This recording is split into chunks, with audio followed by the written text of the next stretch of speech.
AP high court ఏదైతే మొన్న social media activist పైన ఒక తీవ్రమైన వ్యాఖ్యలు చేసిందో అరెస్ట్ పైన, తర్వాత ఇప్పుడు సిబిఐకి హ్యాండ్ ఓవర్ చేసి వచ్చే నెల 13వ తేదీ లోపల డీటెయిల్స్ అన్ని కూడా ఇమ్మని చెప్పింది కదా సార్. దీన్ని ఎట్లా చూడాలి? ఖచ్చితంగా ఈ రాష్ట్ర ప్రభుత్వానికి ఇది కనువిప్పు కావాలి. ఏదైతే రాష్ట్ర ప్రభుత్వం వ్యవహార శైలి ఉందో దాన్ని మార్చుకోవాలి. సోషల్ మీడియా మరియు సామాజిక మాధ్యాలు ఏవైతే ఉన్నాయో, లేదా టీవీ డిబేట్లు ఉండవు, వీటిలో ఒక వ్యక్తులు కానీ ఒక పర్సనాలిటీస్ కానీ వ్యక్తం చేసే అభిప్రాయాలు పైన చట్టపరంగా చర్యలు తీసుకునే దాని విషయంలో సుప్రీంకోర్టు మార్గదర్శకాలు ఉన్నాయి. వ్యక్తీకరణించే అభిప్రాయాలు లేదా భావ వ్యక్తీకరణని షరతులు ఉండకూడదు, దానిపైన అరెస్టులు చేయకూడదు, విచారించాలి అని చెప్పింది. ఏదైనా తప్పు జరుగుంటే, ఉదాహరణకు తప్పుడు ప్రచారం చేశారు లేదా ఒకరు పరువు నష్టం కలిగేలా ప్రవర్తించారు, యాక్షన్ తీసుకోవచ్చు, నోటీస్ ఇవ్వచ్చు, విచారించవచ్చు. ఏ తప్పు జరిగిందో ఆ సెక్షన్ ప్రకారం యాక్షన్ తీసుకోవచ్చు. అరెస్టులు చేసి జైల్లో పెట్టాల్సిన అవసరం కాదు ఇది అనే విషయాన్ని సుప్రీంకోర్టు అనేక సందర్భాల్లో చెప్పింది. రాష్ట్ర ప్రభుత్వం దానికి ఫస్ట్ బేఖాతరు చేసింది. కోర్టు అనేక సందర్భాల్లో వార్నింగ్లు ఇచ్చుకుంటా, హెచ్చరిస్తా, అసహనాన్ని ప్రదర్శిస్తూ వచ్చింది. అయినా మారలేదు. ఏం మారినారు? బహుశా ఈ రవీంద్రనాథ్ రెడ్డి ఎవరో సంథింగ్ ఆ వ్యక్తి విషయంలో కేసు పెట్టారు, అరెస్ట్ చేశారు. ఆ విషయంలో అతని పైన గంజాయి కేసు పెట్టారు. అతనేమో సోషల్ మీడియాలో స్పందించే వ్యక్తి, పెట్టిందేమో గంజాయి కేసు. దీని అర్థం ఏంటి?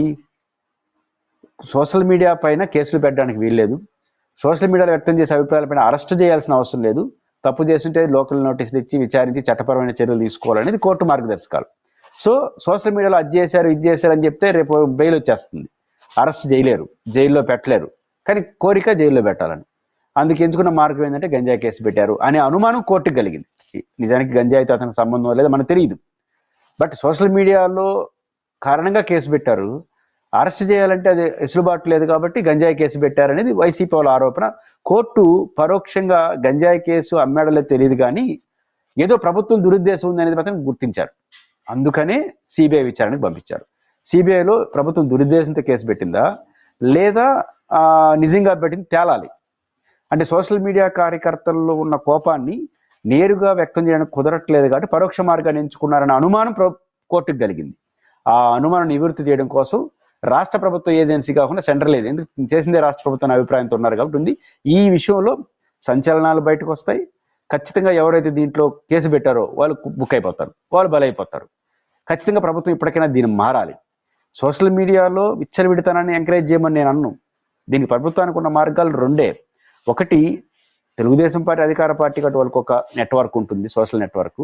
ప్రభుత్వం అధికారికంగా ఏపీ డిజిటల్ మీడియా కార్పొరేషన్ కూడా ఉంటుంది కాబట్టి ఈ రెండింటిని చేసుకొని ప్రభుత్వం మీద ఎవరైనా తప్పు చేస్తే ఈ రెండింటి ఎఫెక్టివ్ ఆన్సర్ చేయాలి. సోషల్ మీడియాలో ఏదైనా తప్పుడు ప్రచారం జరిగితే ఆన్సరే దానికి పరిష్కారం. రెండోది, ఉద్దేశపూర్వకంగా చేస్తూ పోయినట్టు వాళ్ళపైన లీగల్ నోటీస్ ఇవ్వచ్చు, విచారణ చేయొచ్చు. తప్పు చేస్తుంటే ఆ సెక్షన్ ప్రకారం చర్యలు తీసుకోవచ్చు. ఈ పద్ధతిలో వివరణ ఇవ్వడం, సమర్థవంతంగా ప్రభుత్వ వాదనలు వినిపించడం, తప్పు చేసిన వాళ్ళు లీగల్గా ప్రొవిజన్ ఎంతవరకు ఉంటే అంతవరకు. మాకు కోపం ఉంది కాబట్టి 4 రోజులు లోపల పెట్టాలి కాబట్టి ఏదేదో కేసు పెట్టేస్తానంటే అది ప్రజాస్వామ్యానికి నష్టం, పౌర హక్కులకు నష్టం. అది ఈరోజు కోర్టు చాలాసార్లు వార్నింగ్ ఇచ్చింది పరోక్షంగా, ఈరోజు ప్రత్యక్షంగా జోక్యం చేసుకుంది. ఇది ఖచ్చితంగా సీరియస్ అవుతుంది. చూద్దాం ఏం జరుగుతుందో. బట్ ఈ కేసు ద్వారా ప్రభుత్వం చట్టాన్ని చట్టంగా అమలు చేయండి తప్ప మీ అసహనాన్ని లేదా ఇంకో పద్ధతిలో చేస్తే మాత్రం మీకే నష్టం అనేది కోర్టు తీర్పు ద్వారా అర్థం అవుతుంది.